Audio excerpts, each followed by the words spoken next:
What's up, meta nerds? I want to make a quick little video just to share our thoughts on the whole loot boxes. Should they be made illegal? This whole controversy with Battlefront 2, and pretty much loot boxes in general. So just want to run down some of my ideas that I'm writing down. I definitely agree with some parts of the argument. Definitely disagree with other ones. And I just want to start off with loot boxes aren't gambling. It's just spending money on dumb stuff, you know? And buying dumb stuff is not illegal.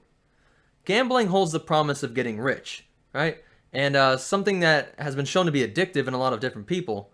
And so we deem it inappropriate for people who shouldn't make decisions for themselves, like kids, right? We don't think that kids should make the decision to be able to smoke cigarettes or drink or gamble or buy a gun.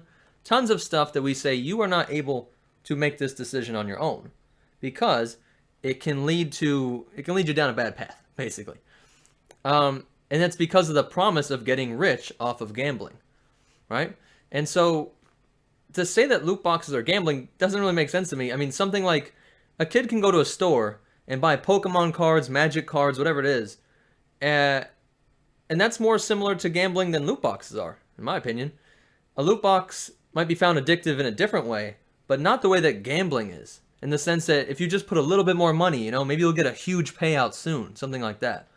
I know with Pokemon cards, I used to sell them, and there was some cards that were worth like $20, $40, and you start thinking like, wow, this pack's only $4, and if I were to buy a couple, I know there wasn't anything good in these other packs, but just $4 more, put 4 more down, and bet on the next pack, and you might get a $40 card or something, $20 card, make all your money back, make you a little bit more money, right?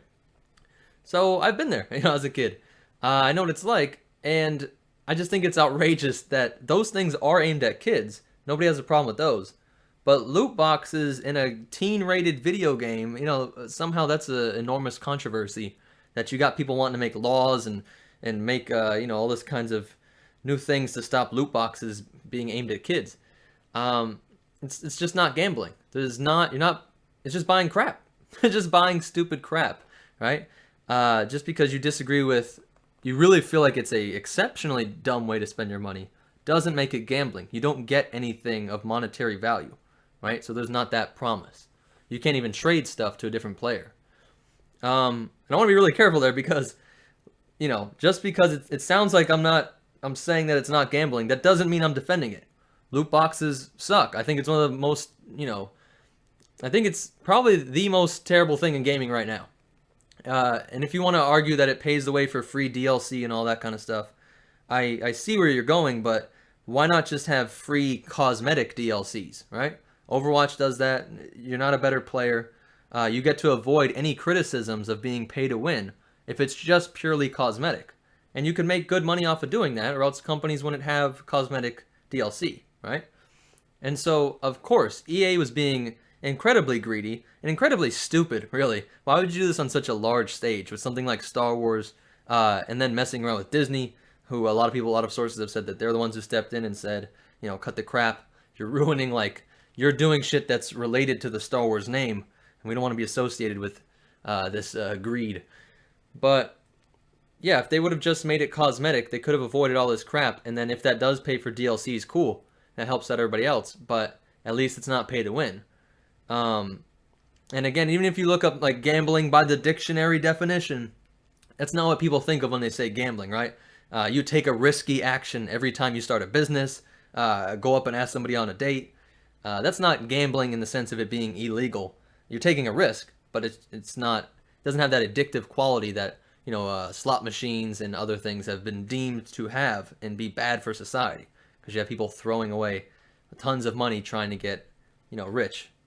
So I feel like a lot of people are hoping that this new law will be like a way to get back at EA, right? Everybody really wants to stick it to EA over this, but the argument doesn't really make a lot of sense to me. And I think it's kind of a gross thing in society, separate from the EA issue, which is a larger issue where people just don't want to take responsibility for their actions. It's not EA's fault that you bought the game, right? I know it sounds crazy. Like I said, FEA, all that stuff.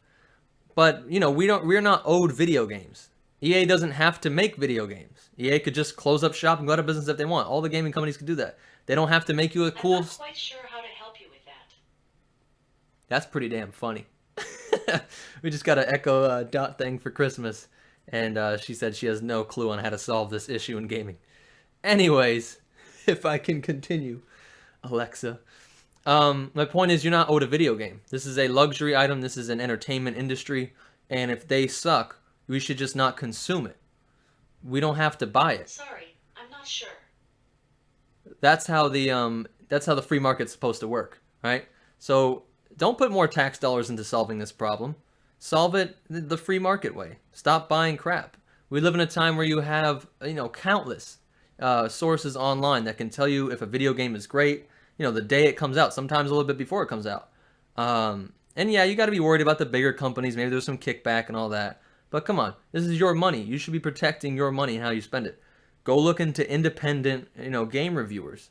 And that might suck. You could say it's still sad. I agree, that's sad that you have to freaking be worried about these kind of practices in gaming, right? Like, come on, man. I know you got to worry about that. You go to a car dealership or whatever. There's sleazy people everywhere. I mean, it sucks that it's in our gaming, but that's just inevitable. And at the end of the day, you got to be in charge of how you spend your money. So we have so many sources of reviewers online, places like YouTube Gaming, Twitch, where you could literally watch the game you're thinking about buying being played. You can decide, is it cool? Is it interesting? Should I throw money at this or not? And you can decide that. You don't need the government coming in here and saying this is that, or it's predatory here, it's predatory. We already have that. We already have plenty of systems in place which will let gamers know if that's going on in the video game. So I think the problem is not a problem. There's a solution already exists, and to make new laws at this is just to throw tax dollars at it. At the end of the day, when we should just be not buying these games, And a funny point to think out, we never pre-order games. We literally only ever pre-ordered Destiny because we believed in Bungie, so we got super burned on that. Never pre-ordered anything else, and we always just wait for the reviews and all that. Except for with Battlefront 2, ironically, but that's because we have the Star Wars channel. And it works. It's not a very story-intensive game. There's not whole sections of dialogue where we got to be quiet. So we needed a multiplayer game to play during live streams to where we can talk and have it on the background. It's a perfect game for that, and we have fun doing that. It's objectively not a very great game. It's probably not even a very good game, objectively. But for crazy Star Wars fans like us, for the people that are in our streams and our live streams, it's one of the best games that we could live stream and still interact with the audience and all that kind of stuff. So, in summary, loot boxes are a dumb way to spend your money. But that's it. It's not gambling. Don't let your kids use your credit card, your debit card, all that. Just wait for reviews on video games and never pre-order anything. And then you'll be able to know before you buy it, does it suck or not. Let the game reviewers spend their money first. Or just rent it. Why can't you just rent it? That's going to be way more effective at making these AAA companies really stop this stupid, greedy shit than being pissed off after the fact. You're going to be pissed off online that you wasted your money on this thing. They don't care. Like, if you're arguing that they're greedy, then why would they be pissed off about how you feel if they already got their money? So just be a little bit more responsible. Just freaking don't pre-order stuff. I think pre-ordering is the start of all this crap. But that's a whole different discussion. Thanks for listening, guys. I definitely want to hear your guys' thoughts in the comments down below. We're going to check out all that stuff. Maybe we'll make a video in response to what you guys say. You guys always have really great ideas and all that kind of stuff. So, just want to share my thoughts on that, and we will see you in the next one. Bye, guys.